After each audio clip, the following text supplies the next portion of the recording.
Good evening. Please welcome to the stage AERA President, Naila Suad Nasir.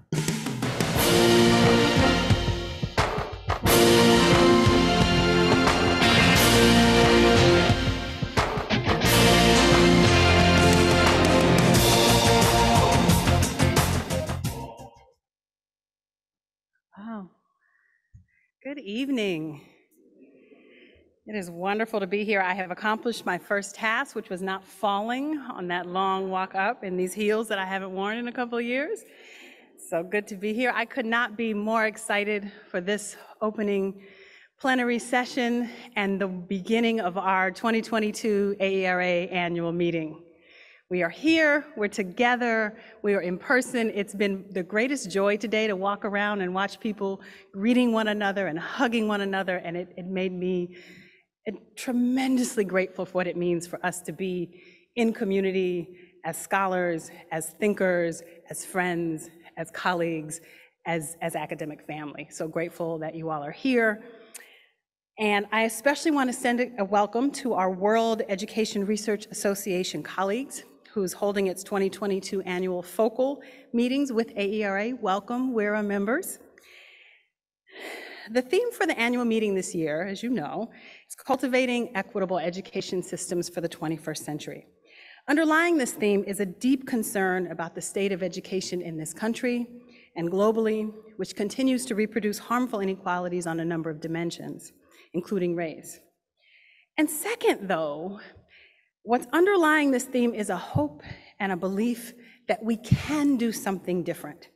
And education research has important insights that could inform what kinds of transformations are necessary. This session, titled Asking New Questions About Old Inequalities, Framing a Research Conversation about Equity in Education, takes up these issues squarely, bringing together some of the most brilliant minds in our field, each of whom are doing compelling work that provides a model for what is possible when scholars engage in systems change for equity. And because we believe that learning is multimodal and involves emotions and identity and cultural expression, this session will engage all of our senses. We'll start with a welcome from the local Indigenous community upon whose land we sit for this meeting. Then we will have two exciting performances from local dance groups. Then we'll move into the panel to think together about how knowledge gets used to build more equitable education systems. We'll conclude with a final performance to take us into the welcome reception, which immediately follows in Sales Pavilion. So please join me in welcoming Lorraine Orozco, Chris Chapos, and Adeline Escalante from the Kumeyaay Nation.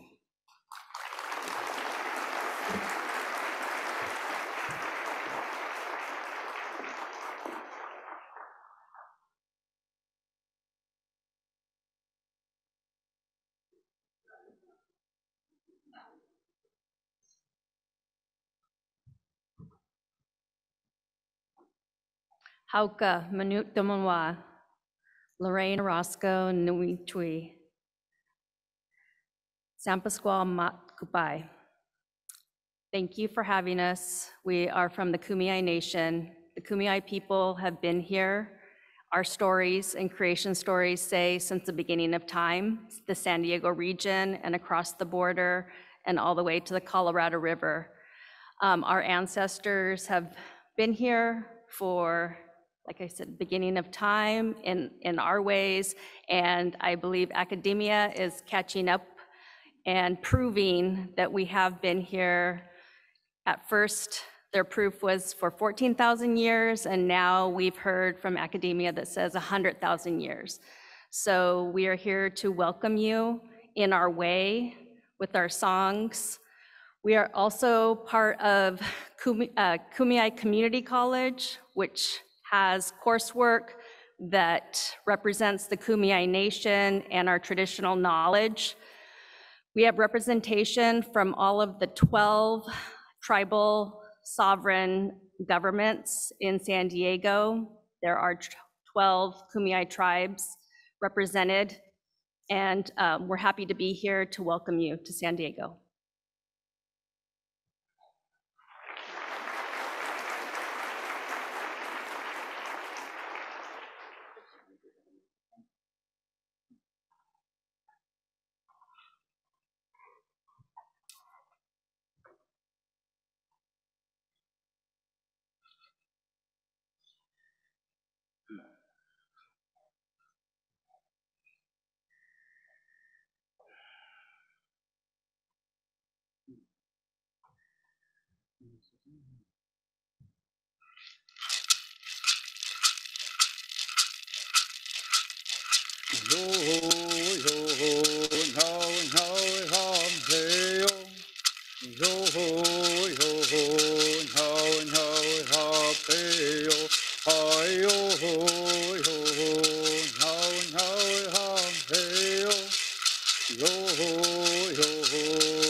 moi moi, well he moi moi, tai wa he hawen, tai wa he hawen, mo he moi moi, well he moi moi, tai wa he hawen, tai wa he hawen, mo he moi moi, well he moi moi, tai wa he hawen. I was a mo moi moi, moi moi, moi moi. If I was I was moi moi, moi moi, moi moi. If I was I was moi moi, moi moi. I was I was moi moi, moi moi.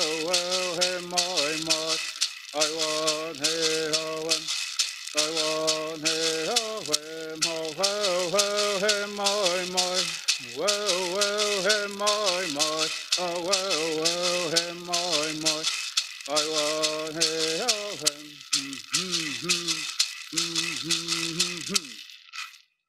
yeah, Juan, thank you.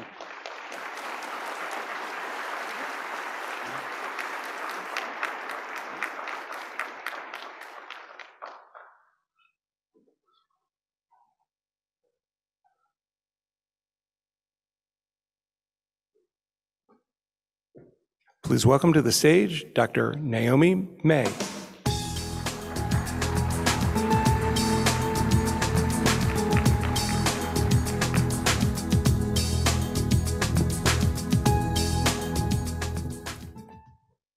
I knew this was going to happen.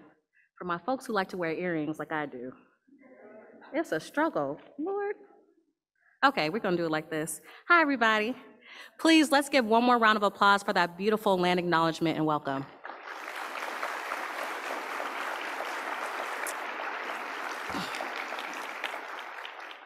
So as mentioned, I am Naomi May, and I've had the amazing opportunity to work with Naila, Triphinia, and Beth for this year's hybrid AERA San Diego. Now, I'm a person who believes in divine intervention. When Naila asked me to support her in her presidency, I was not only ecstatic about getting to work with my fabulous femtor, I was downright in awe of the way the universe worked it out to where I was able to support in a city that is so dear to me. A city that my folks and I lovingly call Dago. See, I was raised here. To further elucidate my formative and grounding years here, I actually have my grandma in the audience tonight.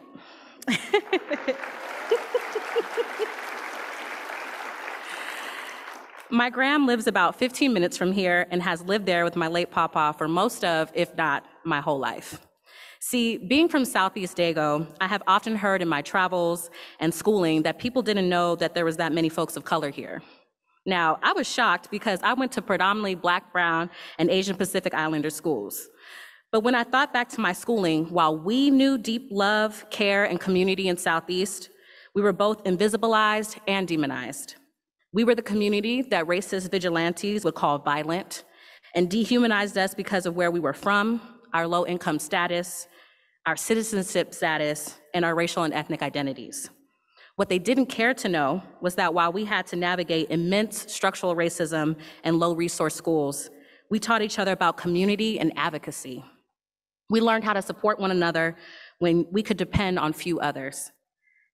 It's because I'm from this beautiful and talented community that I have so much joy in highlighting the young people and communities of Southeast in tonight's performances. We have award-winning and simply dope young people from my alma mater, Lincoln High School. Lincoln.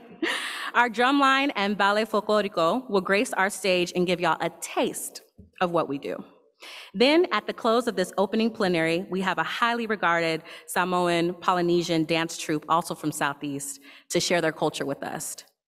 I am so excited and grateful for this full circle moment of community uplift and power, with so many of my beloved Southeast who, like so many other communities, are rich with beauty and brilliance and who can remind us of why we are so committed to equity and justice. Please welcome, come on in, we practice this.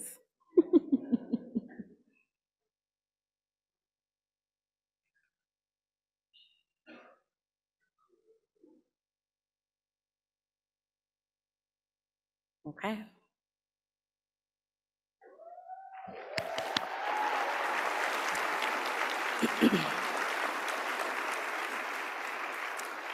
So please welcome Lincoln, Lincoln, Lincoln, what?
Next, please welcome a ballet folklorico group from Southeast as well and Lincoln High School.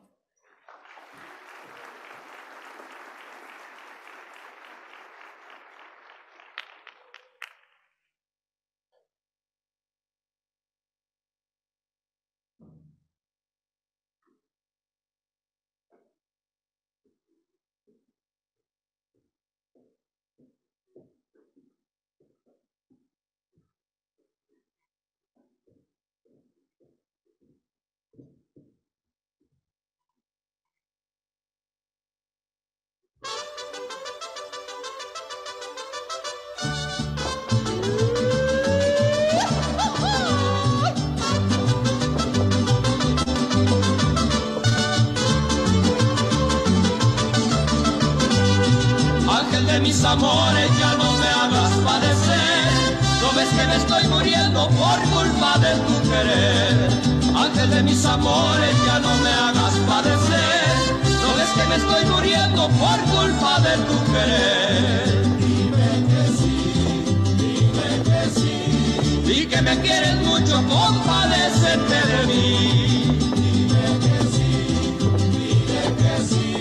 Di que me quieres mucho como yo te quiero a ti.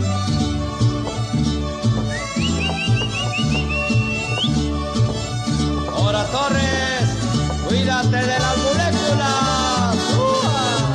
Mucho cuidadito. Ángela, y en tus ojos los luceros que al brillar reflejan la luz del día cuando empiezo a despertar. Ángel, hay en tus ojos dos luceros que al brillar reflejan la luz del día cuando empiezo a despertar. Dime que sí, di que me quieres mucho, compadécete de mí. Dime que sí, di que me quieres mucho como yo te quiero a ti.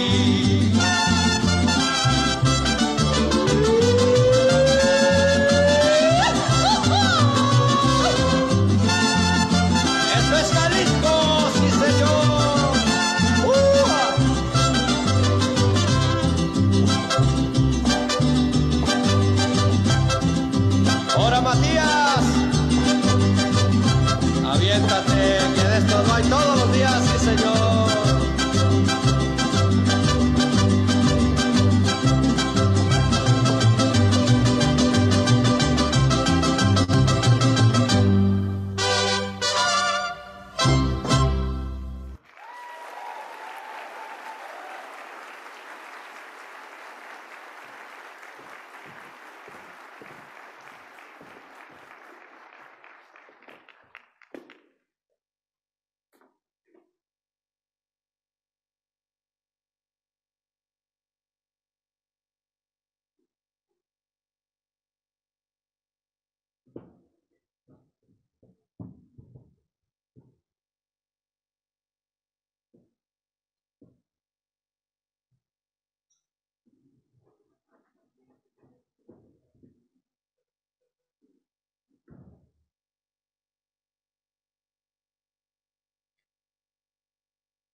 Please welcome to the stage Dr. Tyrone Howard.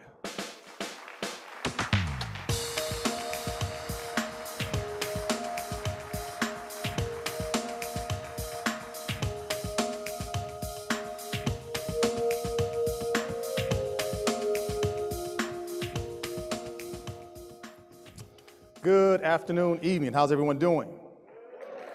Come on now, folks. We're back together again amongst friends, amongst colleagues. Let's show a little bit of love and appreciation and recognition. So honored to be here. So good to be back with everyone. And I can't say how excited I am for our conversation this evening, because it is one that is, I think, foundational for what we will be doing over the next several days, which is asking new questions about old inequalities. And I must say that Naila has done a phenomenal job in assembling an outstanding group of scholars, thinkers, and change agents. And so I'm going to welcome them up to the stage. Would you all please plan to join me up? Can we welcome this group of esteemed colleagues?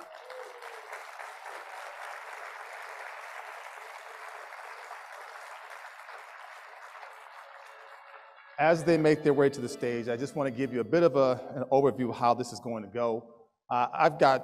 We could essentially do a set of questions for each one of these individuals. They're so accomplished in so many ways, but we're going to make this an organic conversation, and we're going to really try to delve into some deep issues in a relatively short period of time.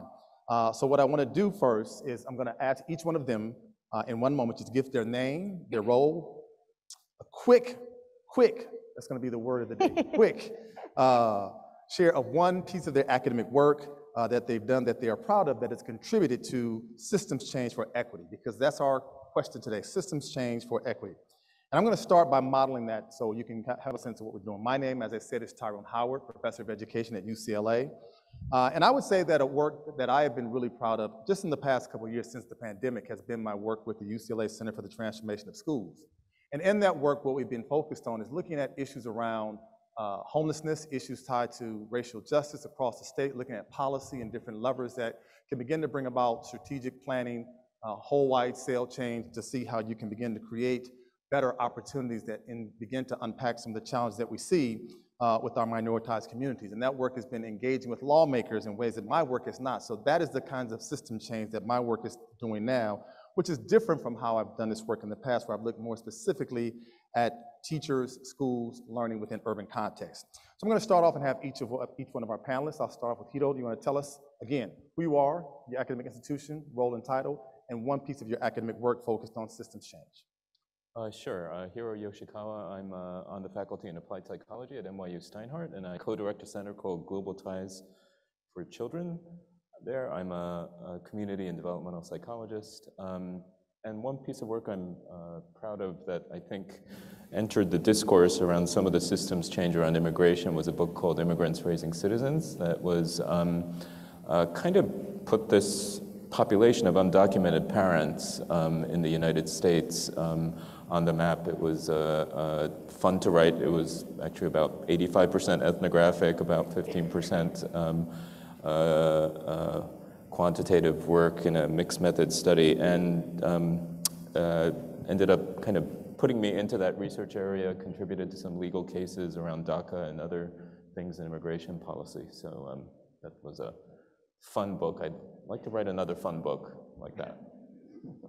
Thank you. Beto. All right. So good evening. Like good afternoon. I'm losing my track of time. Veronica Velez. I just go by Vero. Most people know me as Vero. I am associate professor at Western Washington University in secondary education and education and social justice.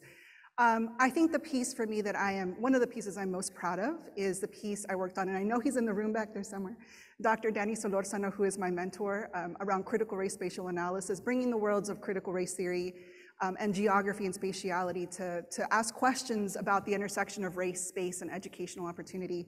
But it was a piece that for me brought together many of my worlds. It brought together the intergenerationality that Danny brings to so many of us as his students, but it also brought together my organizing work. And this work really built from efforts of mothers, of migrant mothers, who were looking for strategies, for tools to help mobilize and extend their work in educational reform. So watching and engaging with the mothers as cartographers, building this framework for me was one of the most inspirational moments in my work. And now extending that work, they continue to use that work in campaigns and local reform efforts in Los Angeles, but also now I'm using it to teach a first period high schoolers in ethnic studies, teaching them skills around GIS and mapping so that they can engage in different kinds of inquiry projects now in Bellingham, Washington, which I know we have a connection with. That's right. But that's the piece that for me around intergenerationality, thinking about how we build from grassroots movements to help us think about new methods, new ideas, new subversive tools in our work. So that's what I'm most proud of. Thank you so much. Susan. I'm Susan Donarski, and I'm a professor of education at Harvard University. And I use statistics and economics to think about how to design education policies that help to reduce inequality. And I've been kind of a broken record on how complicated the financial aid system is for college for a long time, in that the system is actually sufficiently complicated that it keeps out the people it's intended to help. By helping out on this topic, advocating for simplification in the system, I helped to move along legislation in Congress that reduced the FAFSA down to 35 questions from its 120. That'll take part next year. Everyone knows and hates the FAFSA. So that's been gratifying, required being stubborn, which I come by naturally from my mom's side, and it's helped a lot. I've decided that policy influence is mostly about saying the same damn thing over and over and over and over again. And I was particularly proud to bring this perspective as a first-gen college grad to University of Michigan to help them work on increasing economic diversity at the University of Michigan, and did that by helping them to design a financial aid program that provided low-income high school students with an upfront commitment of 4 years of free tuition and fees at the University of Michigan. Didn't have to fill out the FAFSA, didn't have to fill out the profile, it was just an upfront guarantee, and it tripled application rates among low-income students, and because of it, there's been an additional 150 low-income students enrolling as freshmen at the University of Michigan each year since 2016, I believe, and that has been one of my proudest moments.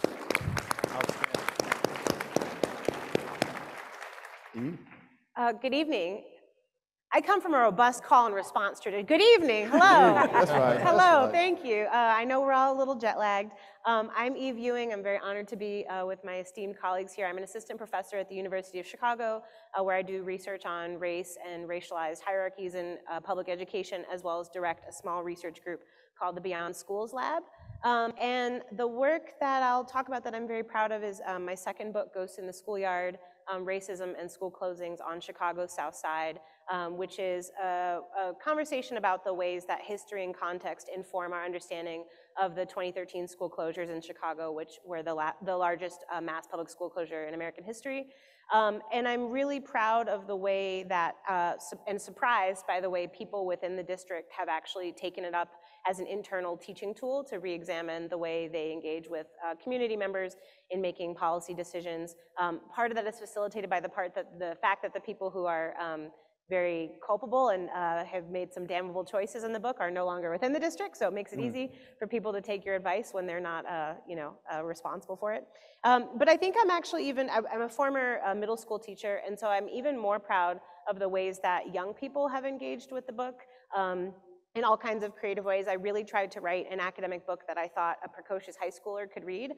And I hear all the time from high school students who, before reading this book, didn't think about the fact that our school districts have a history, and that the kind of pretense of ahistoricity is something that people use to tell you a dominant narrative that is much easier to swallow. So I'm really proud that kids are learning about the history of their own school district and then creating their own work, from zines to recently a skateboard video that was filmed in a closed school and that opens with audio of me talking about Ghosts in the Schoolyard, which is pretty amazing. So put that in my tenure packet that I was in a skateboard video.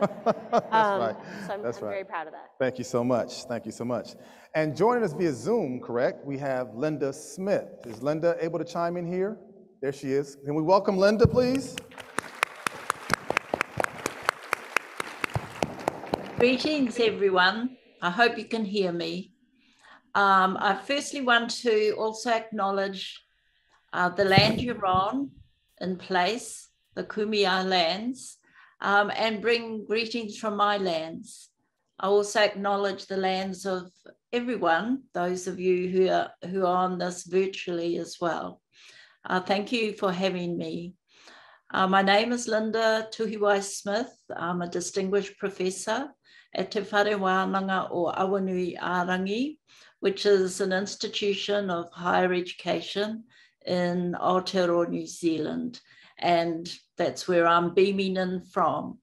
I think in terms of research, I'm mostly known internationally for my work on decolonizing methodologies and recognizing that our knowledge systems, including research, are in fact systems. And they're very much imperial systems, colonial systems, settler colonial systems. They're often not the systems that people think of when they're thinking about education, because they think about institutions such as schools and institutions of higher ed. But we're also bound in a system of language, a system of knowledge, a system of imperialism, really, that still continues today. So that's what I'm known for internationally, but I'm also known in New Zealand for my work and with others in creating a different school system for Indigenous Māori students that has been part of the New Zealand system formally since 1989. And that system teaches through the medium of Māori language and based on pedagogies and philosophies of Māori people from elementary school, or actually from nursery school, elementary school through to secondary school. And it has helped produce a generation of Māori language speakers. So it has revitalized our language, and that's led on to many exciting things. So I miss not being there in place with you, but I hope you all enjoy being together. Thank you so much, Linda. Thank you so much. All right, so we're going to get into it. We're going to make it seem like family. We're sitting down together at the dinner table or in the backyard at the cookout. We're just going to have a conversation, all right? And this conversation, we don't have to agree. We don't have to all see the same page, and we don't all have to respond on every question I pose, but I want to make it real. So we're talking about systems of change, and we're talking about inequities. But I want us to think for a second about theories of change. Each of you gave a bit of a snippet about your current work.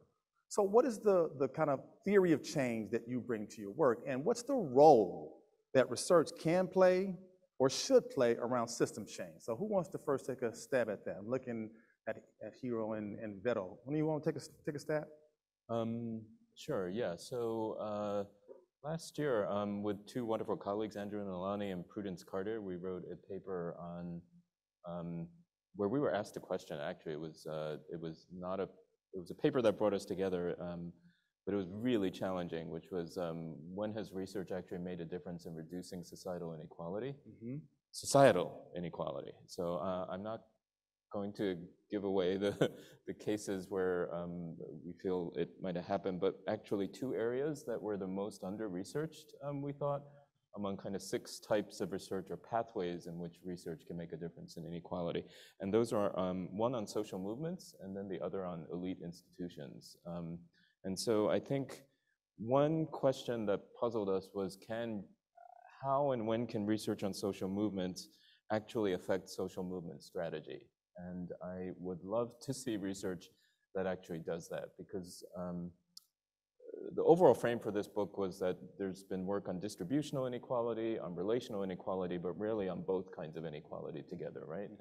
And social movements have a possibility of doing that. The other is, what can we learn from how elite institutions wield power and affect an increase in inequality that could be used to help reduce that kind of influence or build other kinds of institutions? And we saw that that was also kind of lacking. We tend to focus with a deficit frame on the disadvantaged populations and kind of what are the services and programs to help them, and that's absolutely part of reducing inequality, but we also think we have to kind of turn an eye on the more elite institutions that are part of what's causing the kind of political polarization and inequality, distributional and relational, that's happening right now. Okay, Vero?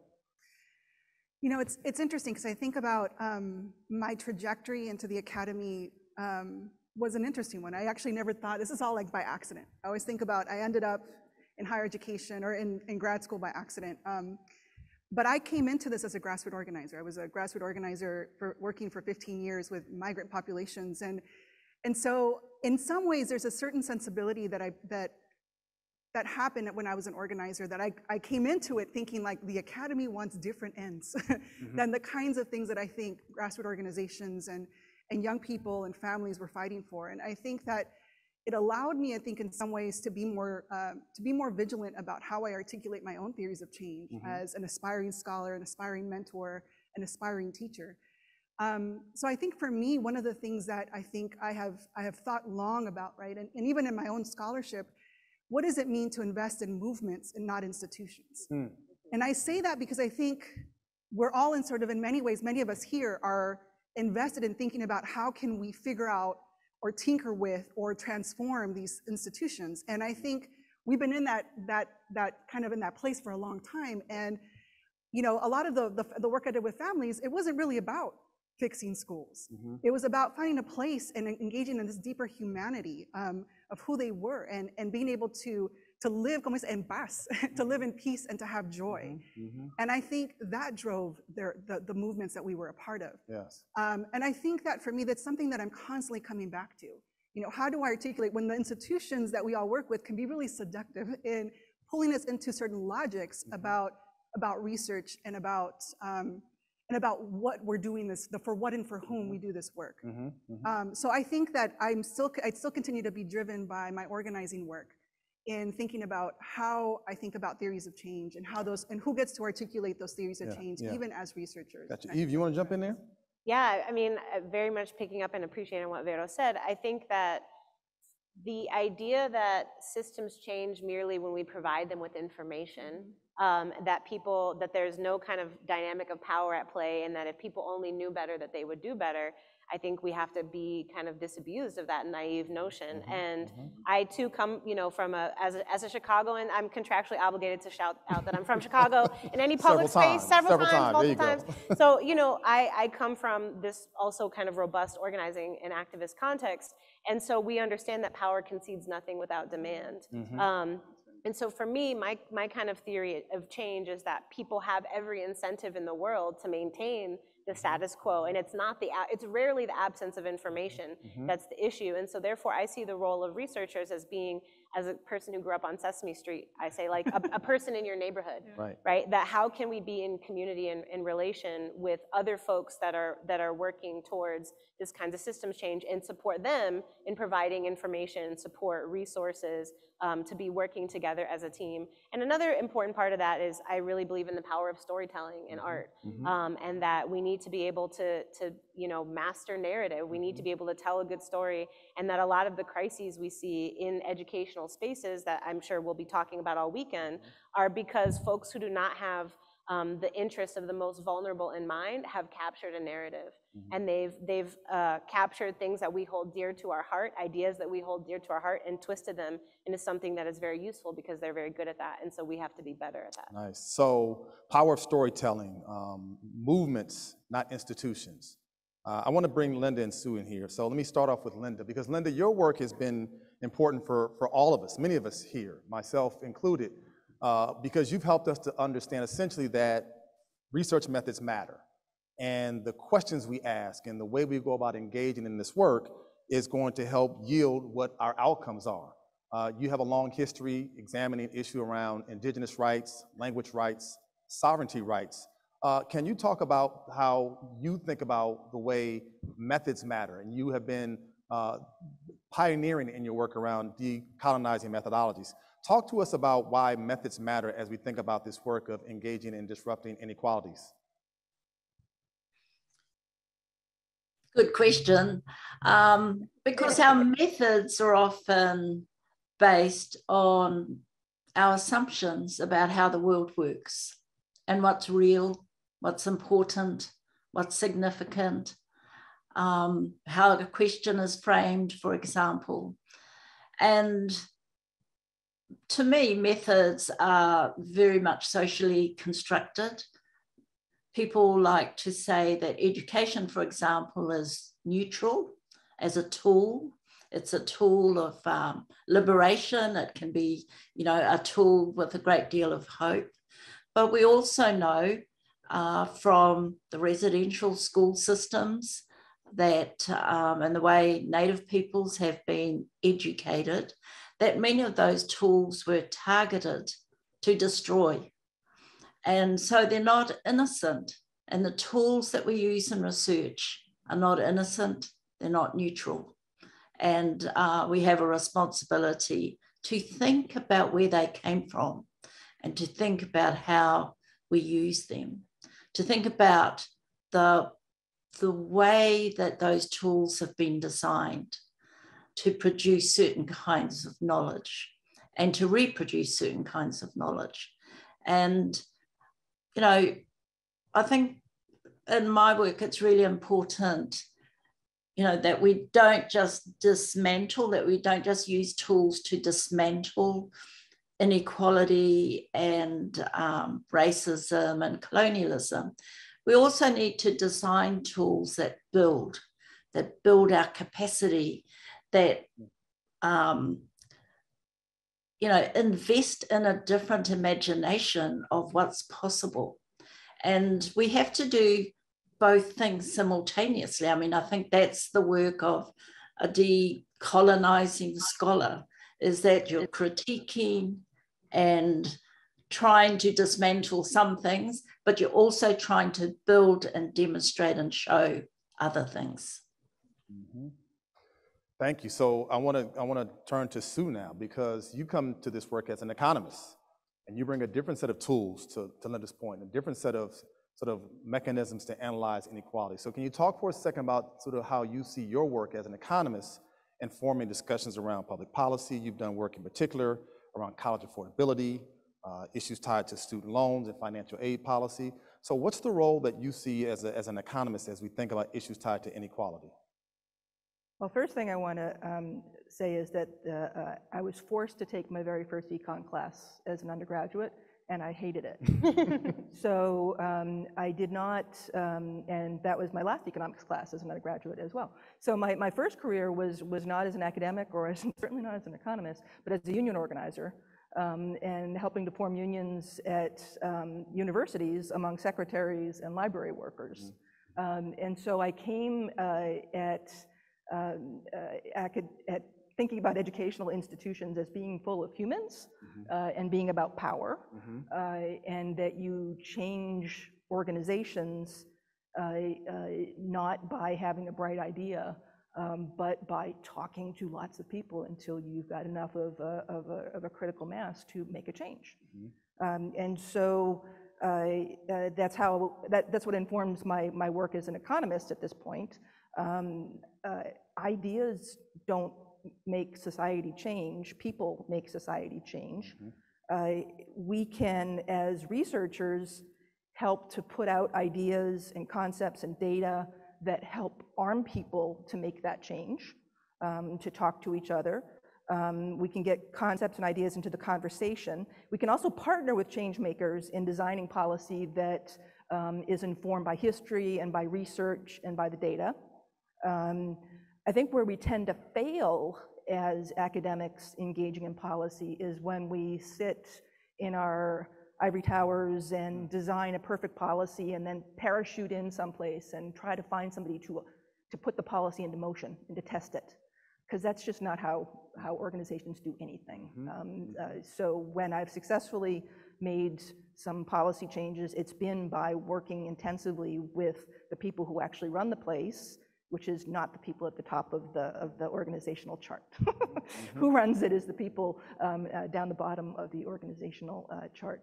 And so working with them to think through how the policies are working now and how they could work differently, and moving them towards change.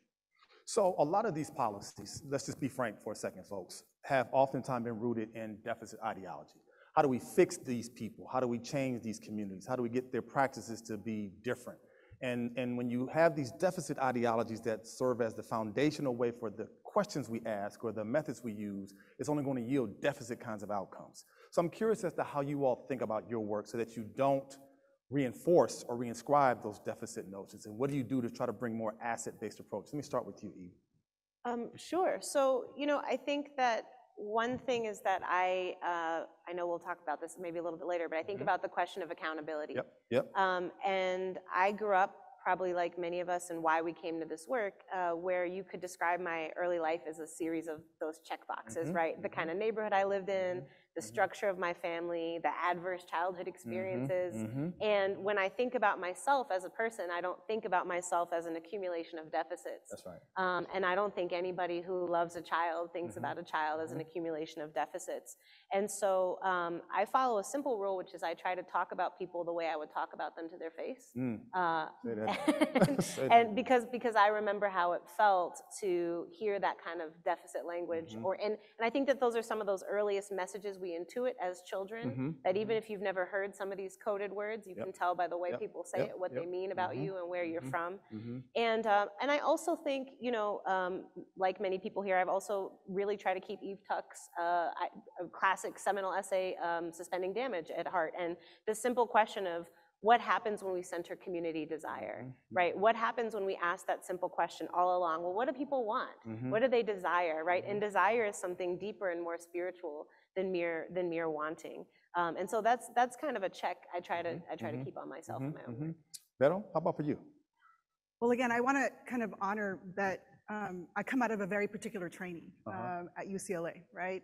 Where? I didn't hear that. Say that again.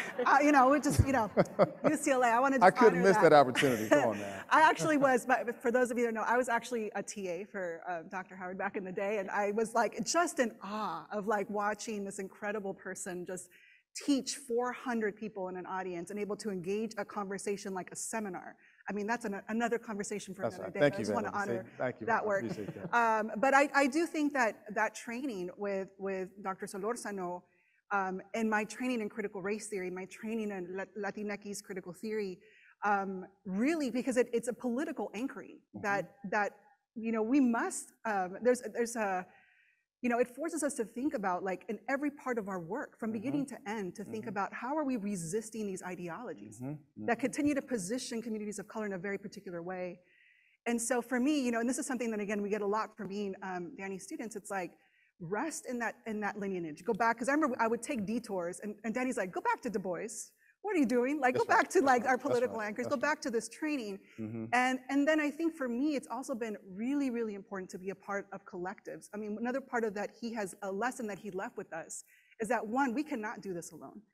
And two, it's what holds me accountable. So I look at my wonderful colegas, Dr. Lindsay Perez-Uber and Dr. Maria Malagon. We've been writing together since graduate school.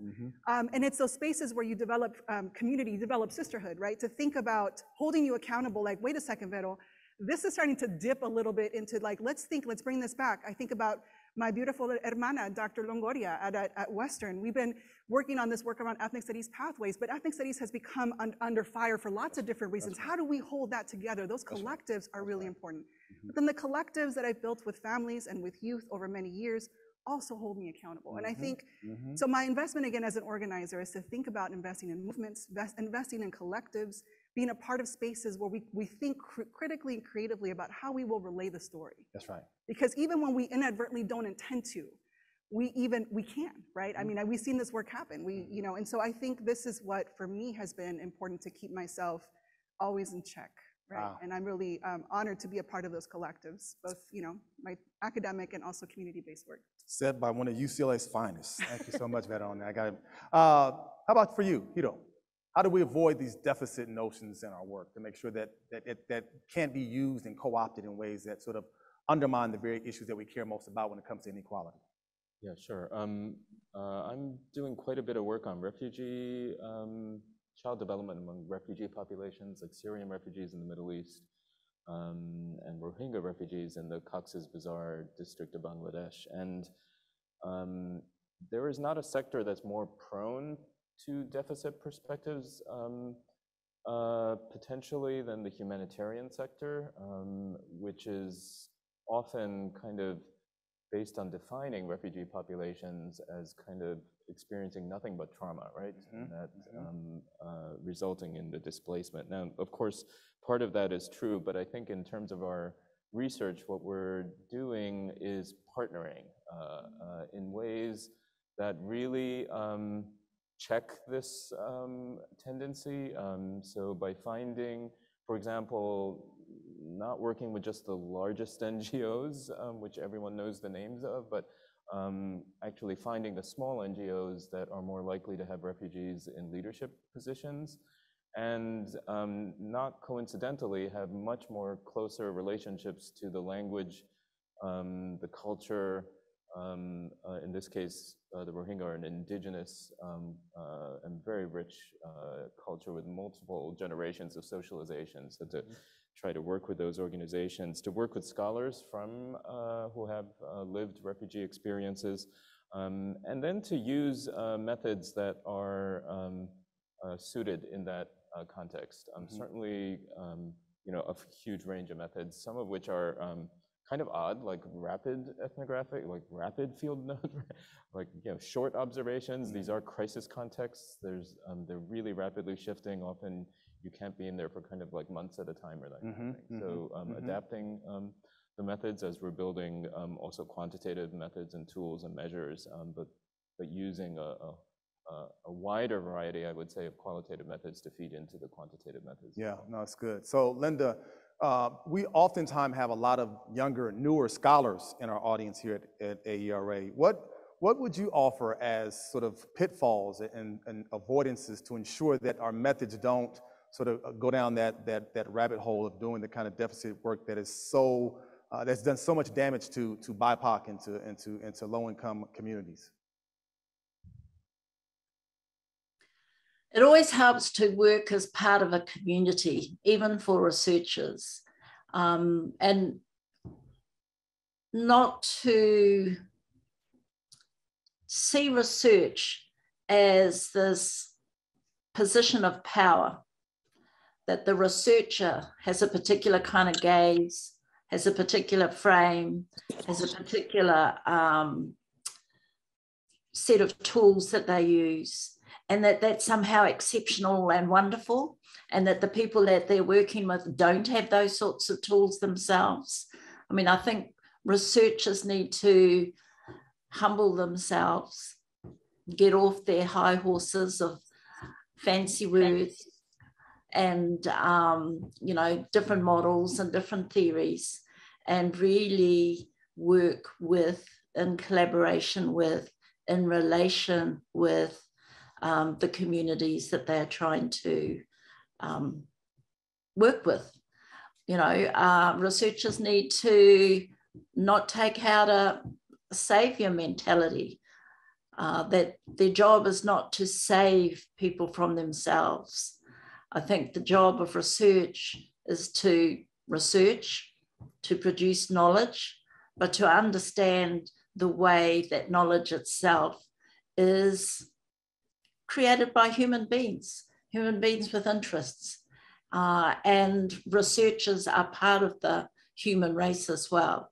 So to me, a lot of it is how we train researchers as people, understanding their power, because you can't not have power, but understanding the limits of their power, understanding the ethics of their power, understanding the possibilities that researchers can do, can achieve in collaboration and in relation with others.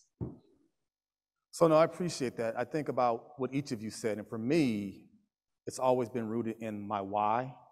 And my why is oftentimes tied to that reality of my growing up in Compton and oftentimes having labels placed on what we did not have, what we were lacking, what was insufficient. But that was not the world that I saw. I saw hardworking people full of promise and potential who got up and who did all the things that folks said could not be done. Right. So whenever I do this work, I'm always asking folks, what's your why?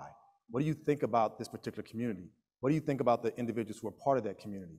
If you can't answer that question about your why in a foundational way that sees promise, hope, and possibility, then maybe this is not the work for you. Right. And I just think at this stage, we have to be unapologetic in telling some folks that perhaps this work is not for you. Exactly. Because there's been too much damage that's been done, too much harm that's been done by folk who come in who want to save families, save communities with their policies, who want to save people with their approaches. And so I think we need to be much more selective, and we need caretakers, and those caretakers reside in our communities every single day. We need to listen to them and learn from them and sit in that uncomfortable gaze when they tell us that you're not even asking the right questions, or you're not the right person, or when they give us the third degree about why we want to be there in the first place. And so I think so much of this work has got to be about our why in terms of what brings us to this work, the very questions we ask, and what it is that we can learn from these communities, and not the other way around all the time. So don't get me started on my monologue here, so I'm gonna go back. Well, actually, Tyrone, you have been masterfully handling this conversation, and we're seeing some of that seminar dynamism that Vero talked about. But we want to make sure before we leave that people have an opportunity to hear some of your thoughts. And so what are some top of mind issues that are facing schools and education spaces that you're thinking about as we enter the weekend? Yeah, so I appreciate that. One of the things, my work has been centered around the fact that race and culture matters. And as we all know, or we should know, this has been a moment, or this has been a couple of years of moments where there's been significant attacks on CRT. When my work and a lot of work of folks here said that race matters, you have folks who are now telling us that race does not matter, that erasure has become the word of the day. Let's act as if issues around racial injustices are not happening. Let's act as if these things have not occurred. I mean, Alabama, just what? Last week said that they've got an anti-CRT bill because they don't want hate being taught in Alabama. I mean, no disrespect to anybody from Alabama, but Alabama of all places? But anyway, so the fact is that we are raising questions about the fact that how do you begin to push back about books being banned? How do we begin to raise questions about the very notion of people not being able to speak their racial realities into existence? It's a pivotal moment, and I think it's rooted in fear. I think it's rooted in white supremacy, and I think what schools have to be willing to say is, how do we mount a resistance? Oftentimes, we don't mount the resistance that is needed, and we leave folks ill-equipped to respond in a thoughtful way about how they can do this work. And so I think this community, our community, has to be intentional and bold and courageous in offering retorts with our policy, with our engagement, with our practice, with our research in real tangible ways. And if we don't, we'll lose that fight in ways that will be really damaging for our young people. Yes, Ashe. So let's talk community. I'm coming back to you all. It's not about me, it's about all the experts here. So Eve, your work has looked at communities with young people of color in particular. What should we be learning? What should we be asking of young people of color in this moment? Oh, well, I'm so heartened by, I think, the threads that are emerging from our conversation here, because we've talked quite a bit about listening. Linda just talked about listening. And I think that for some of us as researchers, we think about listening, again, as a box that you check, right? I went in, I sought the input, and I checked off the box to say that I listened. And what we lack is often thinking about listening as something that is relational rather than transactional, right? And so it shouldn't be like you're seeking input to be able to say that you did it, but how are we constantly in relation, in community, with the folks that we are trying to work alongside, not the folks we're trying to save? And I think that, what does it look like in our everyday research practices? To me, I feel like I want to build structures that, in the same way I have to go through the IRB, or I have to go through my seminar, or go to a conference, what are the analogous structures that we build to make sure that we're in constant relationship, particularly with young people? And I think that the other missing piece is often, how are we truly willing to learn to be wrong, and then to pivot and take action based on what we hear? And so if you have a whole research strategy that's already planned out, and you go out and you do your listening, right, so that you can check that off your list, and people tell you something that radically transforms the way you need to think about your research enterprise, are you willing to then do that in the same way that you would? And that goes for folks in a policy space and in a research space, where often we say that we're engaging in these processes in a kind of pro forma way, but we tell on ourselves because there's no actual mechanism in place to pivot the work, right? In the same way that if your dean told you can't do X, Y, Z, or if the IRB told you can't do X, Y, Z, you wouldn't do it. And so how are we building those systems as well? And again, how can that be an ongoing mutual relational process? I think part of that is, as Vero and others have already brought up, not just showing up when you need something. Yeah, that's right. Say it again. Wow. Sue, talk to us about the fact system change for equity. What do we need to do differently around how we train researchers, future generations? What should we be doing differently? I think one of the most important things is to have people in the room who represent all of our communities. So, I'm an economist, and for me, being a white woman puts me in a minority in economics, because economics is largely men. So I've been in an awful lot of rooms where the decisions are being made by a whole bunch of people who come from pretty privileged backgrounds and are men. And you gotta miss an awful lot of the world if you don't have a broader set of people in that room. So I know that my own background affects my research, in that it affects what hypotheses I form. And I remember first talking to people about how maybe filling out the FAFSA was a burden and a barrier for some people. And I remember the first economic seminar in which I mentioned that one of the faculty at an unnamed Ivy League institution said, well, I just filled out the FAFSA last week and it wasn't that bad. And I did not say to him, I don't care about you, but it kind of was like, you are not representative of the world of people that we are trying to help with financial aid for college. So a diplomatic way to put this. But I think the more that we change who's in the room, asking the questions and designing the policies, we have better hope of designing policies that actually make a difference for the world. Yeah, yeah. Anybody else want to chime in? What do we have to do? What should we think about, future researchers? Yeah, I mean, I think one of the things for me that, again, it's partly, and again, I go back to my training, is we have to start thinking about how we train around methodologies that are deeply anchored in theories.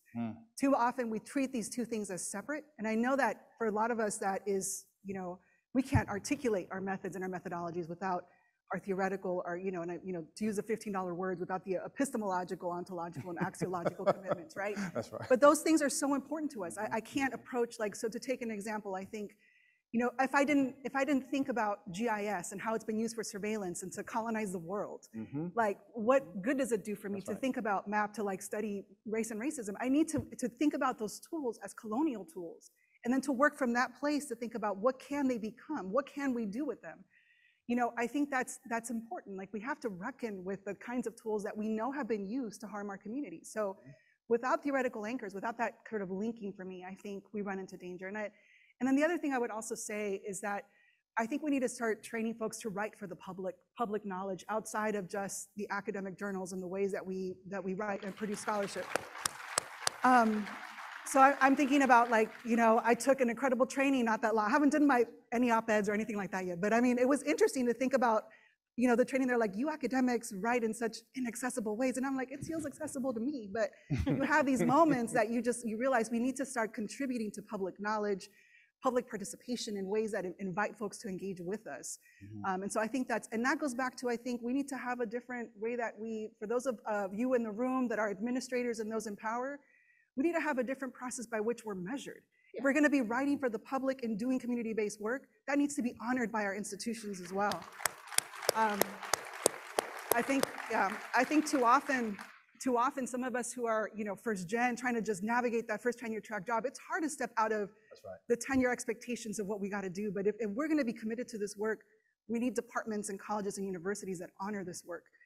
So I think that those two things for me go hand in hand. Yeah, wow, thank you. So I realize our time is coming close to an end, and I want to give everyone a final opportunity to respond to just two questions. And the first question is, what's important work that lies ahead as we think about disrupting old inequalities? What's the future work that's ahead? And then I want you to give a little bit of insight as to what gives you hope as you do this work. And I'll start off. And I think about, for me, what the future work that lies ahead is, I think we still have this big issue that we have to challenge and dismantle called racial inequality. I think it is getting increasingly worse. I think our work can play a role in helping to either dismantle some of those issues, or it can play a role in perpetuating them if we're not careful. And so I think we have to keep race at the forefront of what we do and not be afraid by the sort of the political whims of the day that try to somehow undermine it. So I think that's the work that's ahead for me.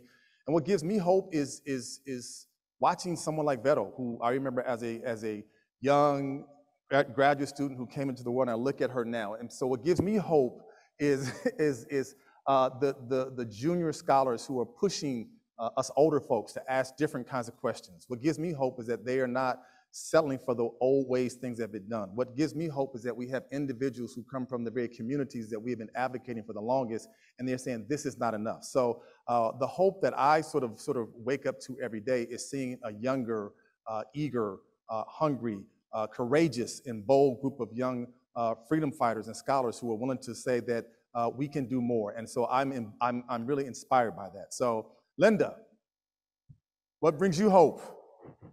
What's the big work ahead? The future is what brings me hope. I think all of us think about, the work that we do will impact on the future. But I think we also have to be very deliberate about it. And one of the things I've been doing recently is having my students go back actually to the past of Indigenous leaders who have left us amazing and inspiring words that helped us, live our lives.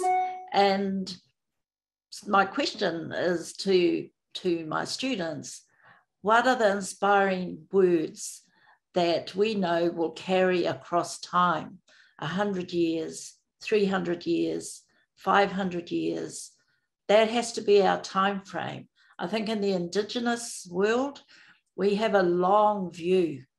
You don't dismantle colonialism or racism in a year, in 10 years. This is an intergenerational system change that we're talking about. And what gives me hope is that I know the next generations of Indigenous activists are already being prepared. And what they can kind of call upon is these stories. Some of, you mentioned the power of stories and the power of our stories to bring things alive, to bring our land alive, our mountains, our rivers, and to understand that's a legitimate way to think about being in the world and being in relation to other people. So I have a lot of hope. Thank you. Thank you. Hiro. I prepared one set of things, but I think I'll say something else, which is that I think systems change requires many more methodologies than we know of or use right now. So I think if we were to look into the future, and maybe this would give me hope, that the task of systems change would involve multiple incommensurate methodologies and epistemologies. This group here in this room probably encompasses the ones that exist now, but I think we need to be much more creative because we have not been able to tackle this problem. It's very difficult to think about the multiple levels of change from the individual to the societal and encompass organizational, institutional, movement-related change, attack distributional and relational inequality. And when we talk about relational inequality, this is right now, tearing our country apart, the transphobia, the homophobia, the racism, and the othering and the hierarchy of humanness that has taken over, I think, much of the discourse and our lives in and out of research. So I would just keep in mind that whatever methodologies we've been talking about right now are like a fraction of what might be brought to bear in terms of systems change. Thank you so much. Vero. Yes. I think for me, it's been, I think most recently asking the question, is that what needs to be transformed, the institutions or our relationship to them? Yeah. And if I think if it's the latter, if our relationship to them, then I think, what does it mean to really center joy and possibilities and futures, to exactly what Dr. Smith, you're speaking about, right? These ways in which, how do we not just create tools to talk about what hasn't been, but to use to think about new ways and new methods to begin to theorize what has been and what could be, right? And I think those are the things for me that give me hope. So I really want to shout out, the folks. I've been on a project working with a few folks around questions of refusal and fugitivity that's been theorizing in abolition, been theorizing this for as of late. Dr. Lindsay Bettis-Huber is a part of that, Dr. Kenjis Watson and Dr. Nora Cisneros. And I really want to shout out the folks at San Jose State University who have this institute. Yes, please, please. This incredible Institute for Regenerative Futures, in which they're centering healing work, talking about, very explicitly anti-Blackness and colonization and what it's done to us psychologically, physiologically, and emotionally. But in that same space, theorizing the possibilities of what could be, theorizing healing, theorizing care work, theorizing different ways of being in relationship to one another, which I think is really important. So I think that work for me is the work of the future, if you will. And of course, what gives me hope, first period ethnic studies, high schoolers, coming in and seeing, some students like, a student of mine, I'll call him Jojo, walks in and, I had stew this morning, but I'm ready to learn. What do you got to teach me today? And so, but having some students come in and, oftentimes will tell me, like for first day of class, we'll do something like, I'm just here to get the credit, really resistant to anything. And then by week 5 telling me, Beto, I have so many questions. It's the only class I can't stop thinking about. And I think for me as a teacher, if they're asking a new set of questions, that for me is sort of the goal. And so I feel honored to be a part of that space, and hope lies in that space. So thank you so much. Susan? I think I'm going to be the first person to say the word COVID on stage. But I think the work for us as educators is to both learn from and heal from 2 years of COVID. The impact on learning has been absolutely enormous at every level, from pre-kindergarten all the way up through college. And I worry a lot about families and politicians and giving up on and disinvesting in public education.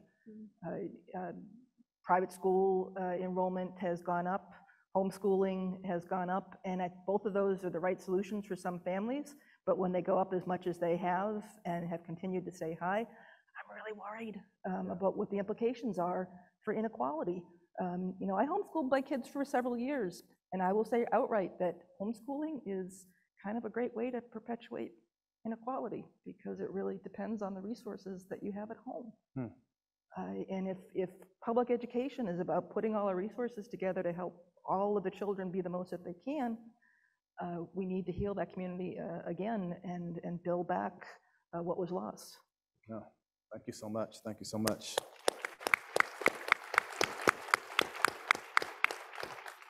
Oh, well, I'll also talk about COVID, but I think, one of the things we've been talking a lot about transforming the ways that we do our work, and something I and many of us have been thinking about throughout the pandemic is systems of care. And one thing that many of the epistemological traditions that we've talked about, whether it's Black feminist tradition, which is part of, where I see myself, radical disabled organizers, indigenous ways of knowing, where many of us meet are around this question of care-based systems.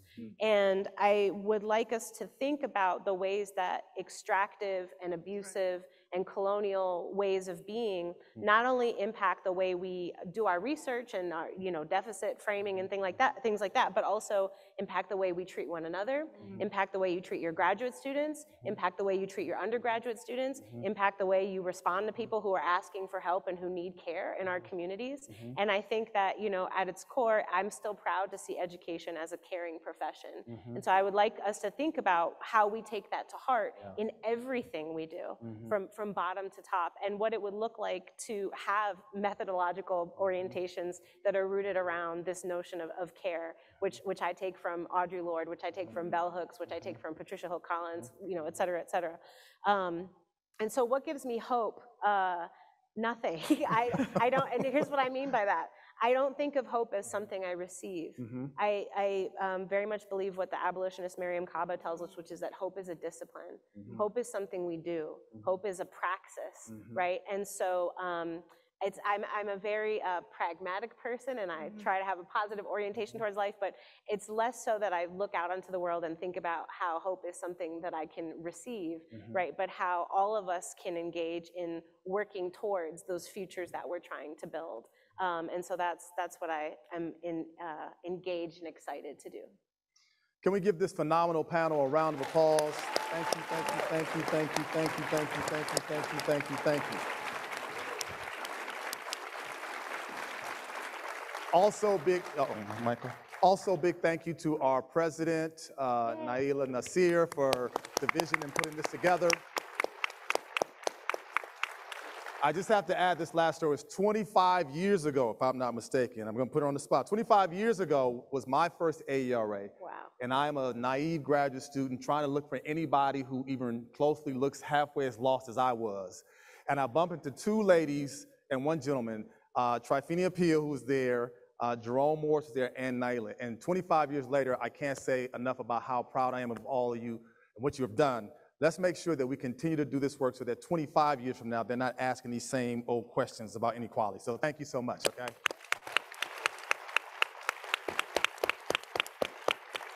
That was amazing.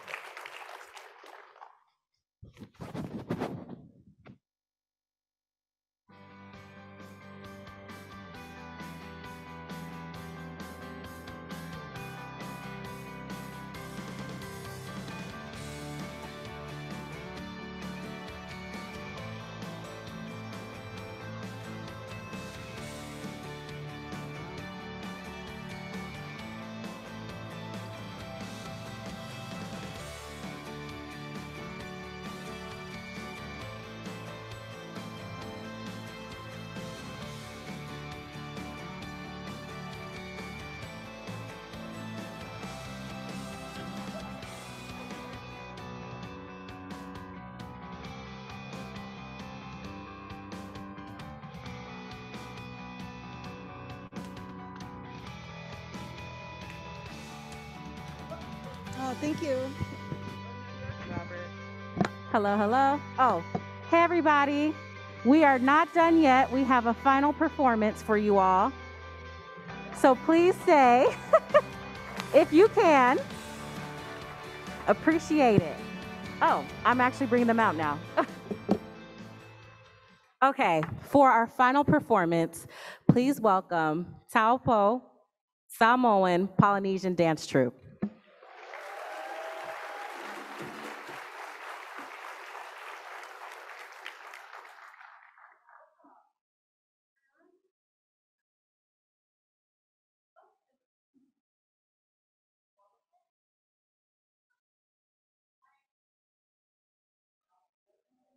Mic check one. Oh, there we are. How about a round of applause? Thank you. I greet you with talofa. And when we say talofa, you say talofa. Ready? On the count of three. 1, 2, 3. Talofa. Greetings from the beautiful islands of Samoa. Tonight we want to share with you the beautiful songs and dances of Samoa. We'd like to tell you the story of a beautiful flower, the traditional flower of Samoa, which is a hibiscus called the pua of Samoa. Also in this song, we'd like to describe to you or tell you or express to you one of our sacred treasures, which is the art of the tattoo we call tatau. Worn by the women of Samoa through the old tapping style, we wear this on our hands and our legs as a gesture of protecting our family, our culture, and our village. We are the keepers of our culture. And then finally, the second song that we'll perform for you, as many of you or some of you may know, the Samoan slap dance is usually done by the men of our villages. But today, the women will present to you the Samoan slap dance, our style, the women's style. So ladies and gentlemen, without further ado, representing Southeast San Diego, we bring you the beautiful islands of Samoa. So yeah. La la la la la la la la la la la la la la.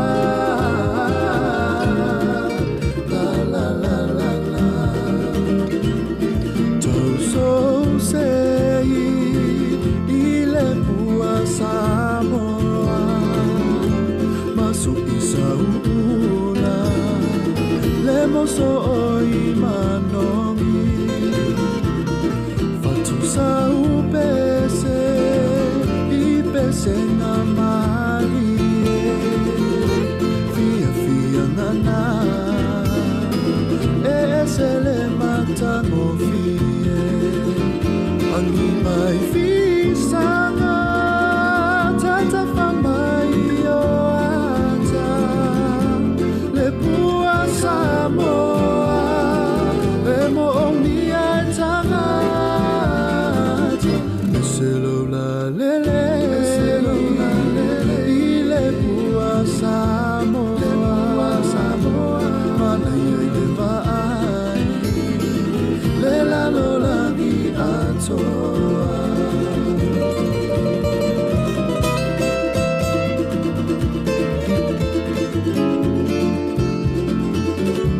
Tausangi mai manu, ifuna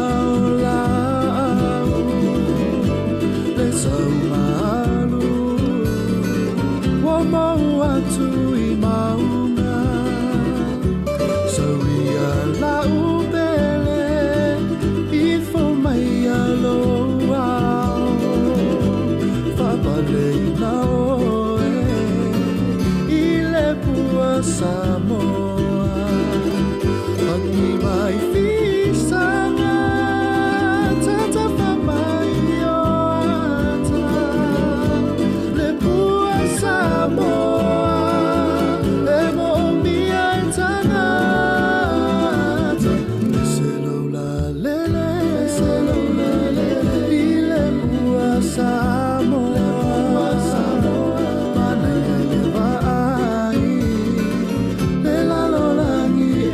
Toa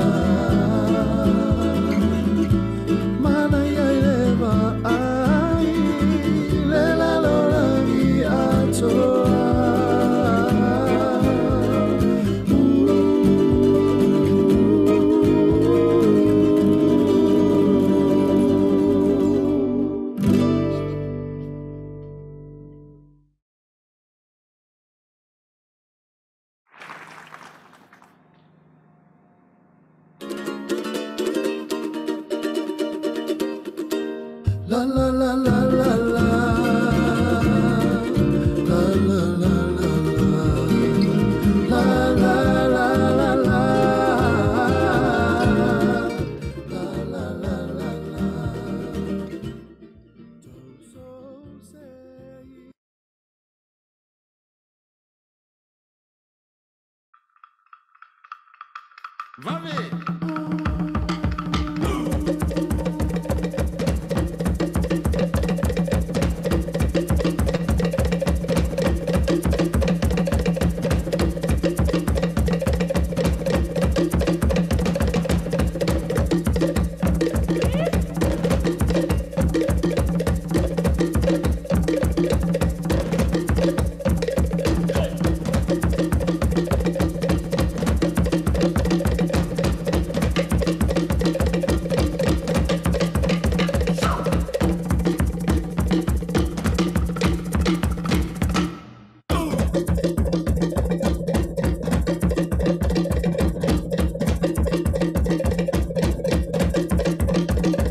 Thank you, ladies and gentlemen, from Southeast San Diego, the islands of Samoa. Please welcome back to the stage President Naila Suad Nasir.